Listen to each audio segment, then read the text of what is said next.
Falar desse empate do Japão, para falar da vitória da Holanda, começando por esses assuntos, mas principalmente o empate do Japão, porque o Japão vai ser o adversário do Brasil na próxima fase da Copa do Mundo. Então, olhos abertos para a seleção japonesa e a seleção brasileira vai entrar na conversa, evidentemente, já dando uma olhadinha nesse confronto, né? Evidentemente que o jogo vai ser na próxima segunda-feira, domingo a gente vai ter uma prévia especial desse jogo, mas como o confronto já está definido, a gente já faz a prévia da prévia hoje, porque é isso que interessa, certo, Jean Oddi? O Japão passou e será nosso adversário, tudo bem? É isso, tudo bom, William? Boa noite para você, boa noite para os companheiros, para todo mundo que está assistindo. É isso, acho que acabou dando a lógica, que é a seleção japonesa, que eu particularmente acho uma seleção muito organizada, talvez até a mais organizada, que está longe de significar que é a mais forte da Copa, mas é muito organizada. Os caras sabem o que fazem, sabem o que fazer na hora que querem fazer. Obviamente tem suas limitações, bem maiores do que outras seleções. Sinceramente, eu acho que a Suécia, que parecia querer pegar o Brasil, né? Porque a Suécia fez todo o esforço para virar o jogo, ficar no segundo lugar e aí, com certeza, pegar o Brasil, me parece, uma adversária mais acessível para a seleção brasileira. Acessível é um termo completamente equivocado, porque acho que acessível qualquer uma das três seria. O Brasil poderia passar com a Holanda, pode passar com o Japão e poderia muito passar com a Suécia. Mas acho que a Suécia das três era a menos perigosa, vamos dizer assim, apesar dos dois atacantes. E a Suécia não tem a menor noção de quem vai pegar, tá? Não é que ela vai pegar a França, como tá todo mundo falando. Calma, a França ainda vai jogar também, esse grupo ainda vai ser definido, né? Tem França e Noruega. Acho que ainda que a gente concorde que a França pode ficar em primeiro, deve ficar em primeiro, porque é favorita, mesmo que a França fique em primeiro, a Suécia ainda pode pegar o México, os Estados Unidos, a Suíça, a Alemanha, são todas possibilidades aí, de acordo com a tabela, de enfrentamento. A Suécia hoje, gente, desculpa interromper até a informação, né? É a melhor terceira colocada. No ranking dos terceiros colocados é a melhor, porque tem 4 pontos e o saldo está zerado. O da Bósnia também está zerado, porém a Suécia tem 7 gols pró, né? E a Bósnia será goleada para cima da Tunísia. A Suécia está classificada. E aí é bom explicar, né? Quer dizer, se você se classifica como o melhor terceiro ou como, né, o 8º melhor terceiro, que também vai se classificar, não muda nada em relação a onde você vai cair na chave. A distribuição dos terceiros colocados, ela se dá pela combinação de quem se classificou. Então está tudo pré-estabelecido, inclusive tem, para quem tiver curiosidade no site da FIFA, tem toda essa... se classificar o terceiro do grupo A, B, C, D, F, G, H e J, vai ser assim. Se classificar de outro jeito, vai ser assado. Então isso tudo está pré-estabelecido, por isso que eu falei, a Suécia pode pegar são 6 possibilidades ainda de enfrentamento, mas me parece que ela não estava se importando em enfrentar a seleção brasileira, porque foi com tudo no final do jogo para atacar o Japão, para tentar vencer, e parece que não considerava um problema enfrentar o Brasil. Isso me chamou um pouco a atenção, porque acho que no momento em que os seus adversários podem ser a Suíça, o México, os Estados Unidos... A Alemanha a gente pode discutir. A França, ok. Acho que a França é absolutamente normal hoje alguém preferir pegar o Brasil do que a França. Claro. Mas em relação aos outros, talvez fossem até melhores opções do que enfrentar o Brasil. E a Suécia não quis saber. Foi pra cima e tentou ganhar o jogo. Só para passar para a galera que está acompanhando a gente aqui no YouTube, no TikTok, na ESPN e no Disney+, alguns confrontos já estão definidos, tá? Então, além de Brasil e Japão, a gente já tem definido o confronto entre Estados Unidos e Bósnia, tá? A gente já tem definido também Holanda e Marrocos, porque a Holanda ficando em primeiro, pegar o segundo do grupo do Brasil, que foi Marrocos, essa conta já estava feita também. A surpreendente África do Sul, que começou muito mal a Copa do Mundo, primeiro jogo horroroso, conseguiu se classificar em segundo no grupo, então vai pegar o Canadá. O grupo era muito fraco. O grupo era muito fraco, vai pegar o Canadá. E o resto está em aberto aqui ainda. Já tem equipes, claro, classificadas, mas ainda confrontos a serem definidos, porque envolve terceiros colocados, segundos colocados. Fala, Canadá Cassano. ou África do Sul. Um dos dois estará nas oitavas. Para enfrentar Holanda ou Marrocos. E Brasil ou Japão, um dos dois vai ficar... É isso. Holanda e Marrocos. Coisas da Copa, Calçade. É isso. Boa noite. Olá. Cara, sim, esse jogo foi bem legal para a gente poder acompanhar o que vem pela frente. Era um jogo de maior interesse, que era Japão e... Não era da Holanda, não ia acontecer nenhuma tragédia no jogo da Holanda. A Holanda sairia em primeiro lugar, então é Japão ou Suécia. E até que era algo esperado por todos. Brasil primeiro, Japão em segundo, quando todos nós soubemos qual seria o cruzamento. E é isso que vai acontecer. Esse é um time que em outubro venceu o Brasil, 3-2. É uma equipe muito bem treinada, assim, nos movimentos, dentro de campo. É um time que, quando sobe a pressão para pressionar o adversário, a equipe toda vem junto, não fica aqueles espaços. Se olhando assim, no mapa de movimentação, é sempre um time que está bem compacto, quase que horizontal no campo, quando se propõe a marcar, ele tenta filtrar espaços justamente para ninguém ficar jogando entre linhas. Né? Então é uma equipe que conceitualmente, quem está olhando para o Japão com uma ideia antiga, pois os caras não sabem jogar, de uma equipe ingênua, que era uma equipe de jogador muito bonzinho, que falava, desculpa, não fazia falta, esse foi o Japão. Já existiu, mas esse Japão já era. Esses caras jogam em grandes ligas. E não dá para jogar em grandes ligas jogando desse jeito que eu descrevi. Então são caras assim absolutamente afinados com o futebol, com a competição de hoje. E eles reunidos, aí você vem com essa... Não, assim, digamos, o Japão tem essa questão da disciplina, né? Então eles são extremamente disciplinados nas missões que devem ser cumpridas. E isso é chato para o adversário, porque eles fazem bem. O Japão joga com três zagueiros, joga com 3, um 4, um 3 também. No jogo de hoje foi um jogo estranho, assim, porque as laterais foram negadas pelos dois times. Mesmo assim, sai o gol, né, da bola do lado, que o Japão toma, mas é um jogo muito concentrado. Então o Japão consegue fazer esse movimento de marcar por dentro, marcar por fora. É uma equipe que vai dar trabalho, cara. Vai dar muito trabalho e vem com uma vitória sobre o Brasil. Então acho que a gente tem todos os motivos, né, para ter cuidado, ficar preocupado. Acho que para os jogadores brasileiros nem se fala. Você tem um exemplo recente. E vai ser um belo jogo.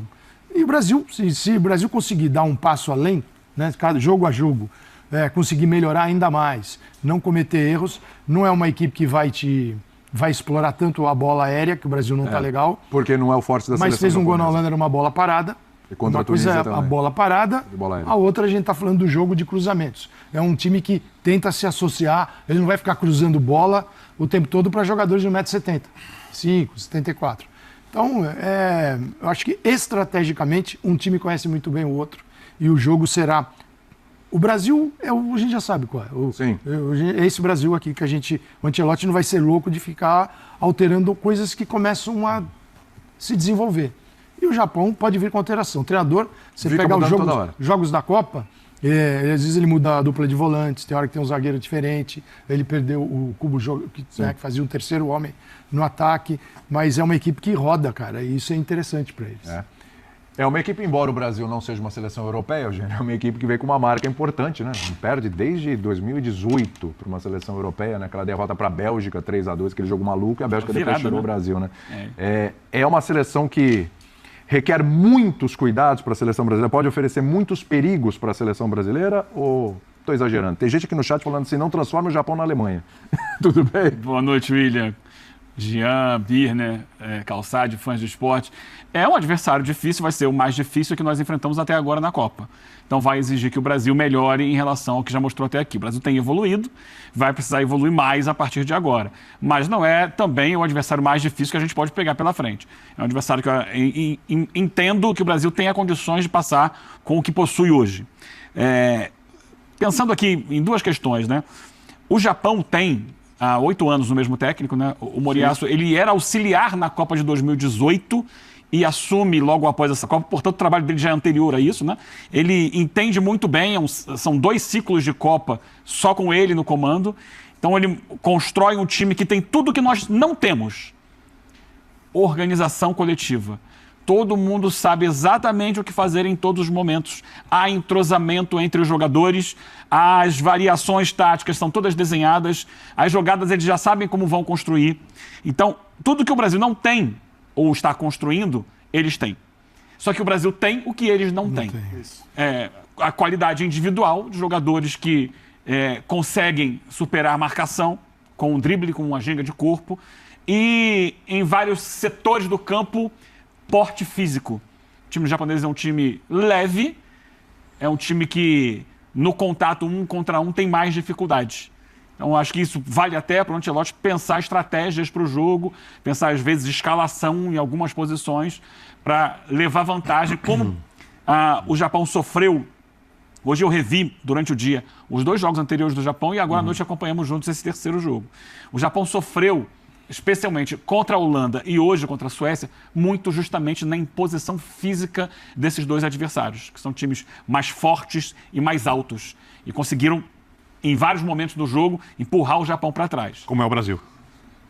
O Brasil, acho que fisicamente não está no nível de Suécia e Holanda, mas está acima do Japão. Um pouquinho abaixo, mas... Mas a Holanda é um time muito forte, técnica e fisicamente. Seria muito difícil enfrentar a Holanda hoje. Mas vamos enfrentar o Japão, então a gente pode depois entrar em detalhes do que eu observei no relação ao Japão. Mas para começar, é isso. Para começar, eles têm a organização, nós temos a qualidade individual. Não que eles não tenham bons jogadores, alguns são bons jogadores, mas os nossos melhores são melhores que os melhores deles. Sim. E nós temos uma possibilidade de explorar também a força física contra um time. É uma coisa meio do biotipo, né? Que não é tão alto e não é tão forte, mas também é um time rápido e leve. É bom lembrar, daqui a pouco a gente vou relembrar aqui a escalação daquele Brasil e Japão, a escalação da seleção brasileira, pelo menos o goleiro, os 2 zagueiros e os 2 laterais, nada a ver com o que a gente está vendo hoje, gente que nem foi convocada. Vitor Birner, agora sim, tudo bem com você? Tudo bem, William? Tranquilo? Tudo tranquilo. Boa noite a você, Marcela, Jean, Eugênio, Calçade, aos fãs do esporte. Assim, eu vou muito na linha do que os colegas disseram. Jean usou a primeira palavra que melhor descreve o Japão: organizado. Tanto é que o Japão perdeu os seus 4 jogadores mais influentes para a Copa do Mundo. Perdeu o Endo, capitão, volante, jogador experiente, com boa capacidade de organização, de passe, né? Perdeu o Mitoma, perdeu o Minamino, perdeu o Takefusa Kubo, jogadores que desequilibram com individualidade, e essa individualidade está fazendo falta, e o time continua competitivo, porque ele é muito organizado. Só que eu acho que há um dilema para o Japão nesse enfrentamento, para o treinador japonês, antes de pegar o Brasil. Porque se ele olhar os jogos do Brasil, ele vai ver um Brasil com uma saída de bola horrorosa nas 2 primeiras partidas e uma saída de bola que não foi testada na terceira. Então, roubar a bola no campo de ataque, como diz Jürgen Klopp, é o melhor meia do futebol atual, porque você pega a defesa aberta. O Japão não costuma fazer isso. Sim. Por outro lado, em alguns momentos do jogo avança. Em alguns momentos do jogo ele avança. Pontualmente.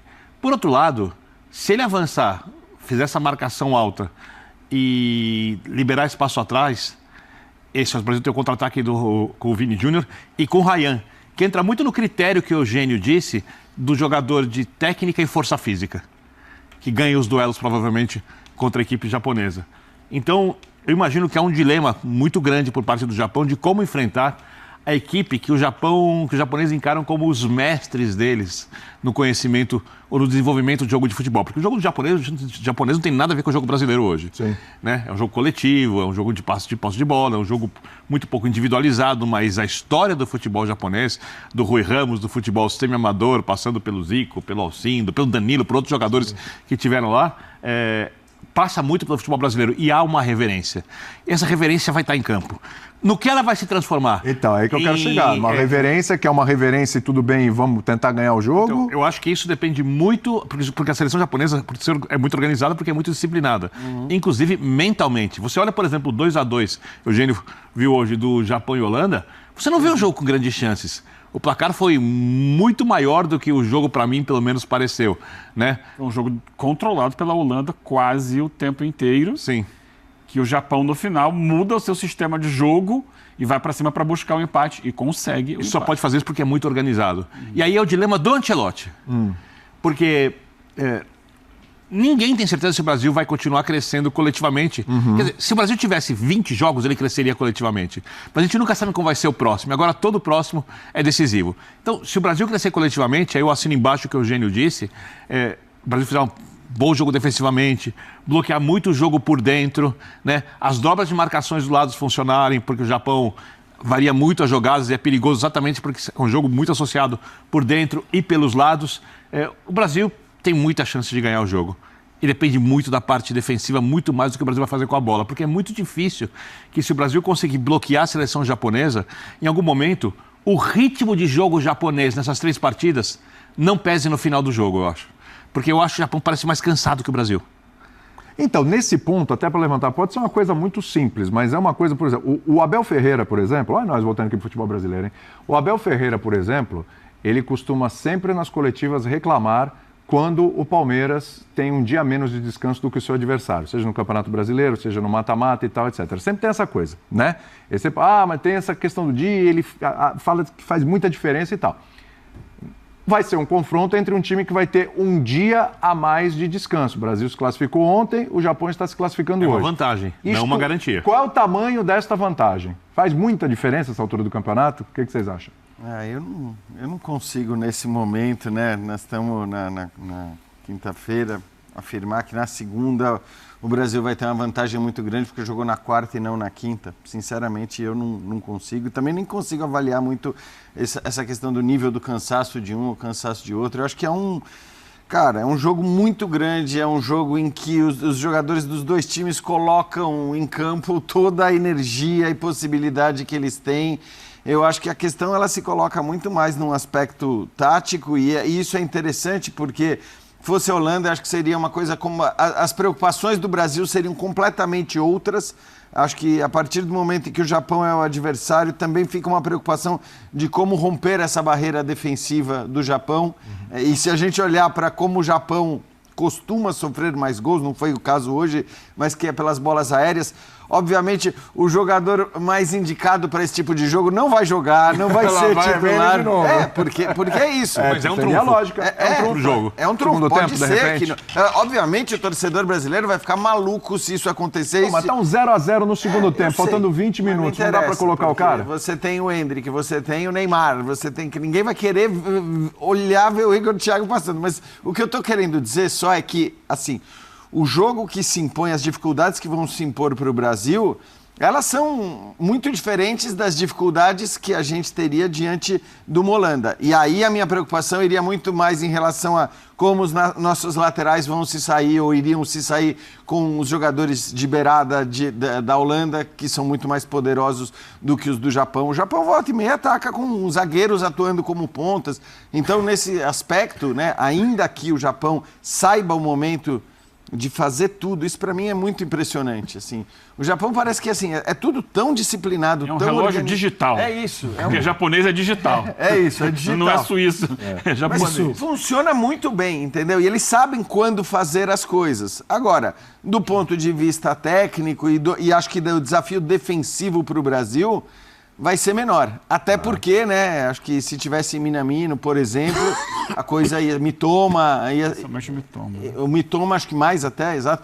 Mas acho que seriam jogadores que ofereceriam ainda mais preocupação nesse aspecto. Acho que nesse aspecto a preocupação vai ser menor do que seria contra os holandeses. Tem o Nakamura, que é o ala, mas apoia muito e é driblador. Ele parece um pontinho antigo do Brasil, né? Meia riada, tem um pouco de gingada. É o cara que mais tem a ginga no time. E, teoricamente, cai do lado do Danilo, que não tem essa ginga toda, né? Não tem mais hoje essa pegada toda. Mas vai ter uma certa preocupação com o Ryan, né? O Ryan Ajudando. voltar para ajudar. Mas pra a gente ajudar viu ontem, por exemplo, no jogo do Brasil, que por ali a Escócia chegou no segundo tempo com o Tierney e criou algumas situações. Eu acho que se ter um dia a mais é melhor ter do que não ter. Tá. Dará ao Carlo Ancelotti a possibilidade de treinar amanhã. O que o Brasil precisa fazer, acima de tudo, é ajuste tático. Então ele tem a sexta, o sábado e tem o domingo. Domingo mais leve, véspera de jogo. No sábado um treino mais forte, é possível. E na sexta-feira, já respeitando a partida anterior, indo mais devagar, mas taticamente se consegue mexer.